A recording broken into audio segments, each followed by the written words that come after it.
In September 2018, Deakin University hosted a 4-day event called the Anthropocene Campus Melbourne. As part of the event, 30 thinkers and artists from across Europe, North America, Asia and Australia visited the collections at Melbourne Museum and Scienceworks with museum staff. Inspired by other SLAM events, they put together an evening performance of exciting and creative reflections that would reveal how our response to our past can inform our future.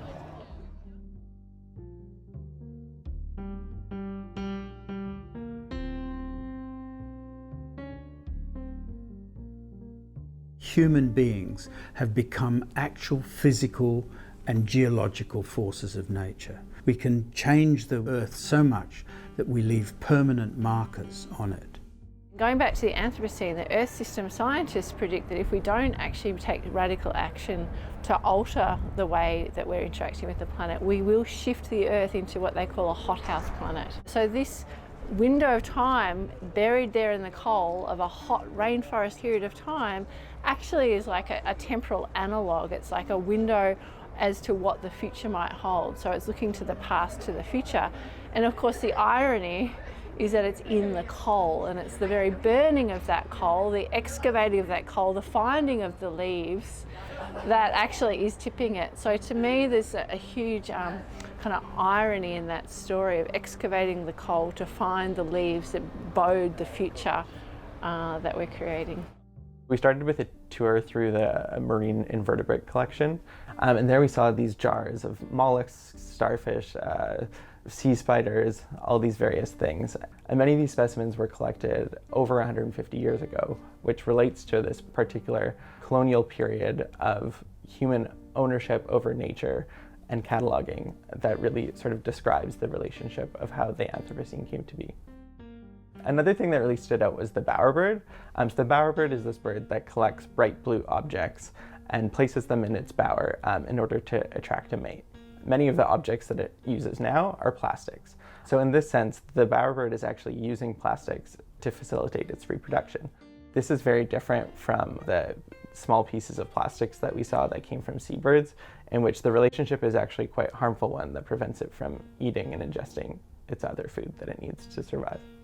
Used to seeing plastics as something diffuse, uncanny, throwing the shadow of a mute and ungraspable mineral destruction on everything that is warm and alive, we learn today to think of it as one more strand in a complex world weave, as a stitch to be dropped or taken up, and making some relationships and making others possible again.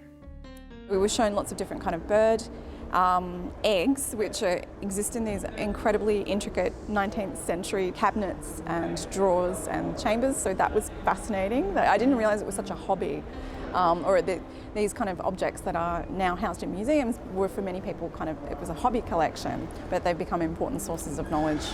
The most interesting thing I think I learnt about egg collecting or collecting museum specimens in general is how restricted it is in modern times, obviously for very good reason, because a lot of egg collectors were very passionate hobbyists and weren't necessarily conservationists. So they were taking a lot of egg specimens, which was obviously implicating a lot of bird populations, and potentially some bird species became incredibly endangered because of these collections. And here it is, the last egg. Some of you might not have heard of this animal. It's called a bird. We think from the fossil record there may have been even 10 different types of birds living on the world. Can you imagine? It was really great to go behind the scenes at Melbourne Museum. There's obviously so much back there, and what we saw today just scraped the surface of that, and museum staff know so much about what they do, and were really welcoming and very informative in what they had to tell us, and it helped us a lot with our presentation, not just in the actual, showing us the collection, but just in their perspective on the idea of museums and how important they are for the future, and how it's difficult to think about right now, the things that we're collecting now and that we're putting in museums now, how they're going to be important in the future. But that's why we need to preserve museum collections now, so that people in the future can research and use them and get value from them. The future is working together in this kind of way. And this collaboration that we've seen today, it's not surprising that it's in a museum, because the museums have taken the absolute forefront of active work active work in communicating the issues of our age.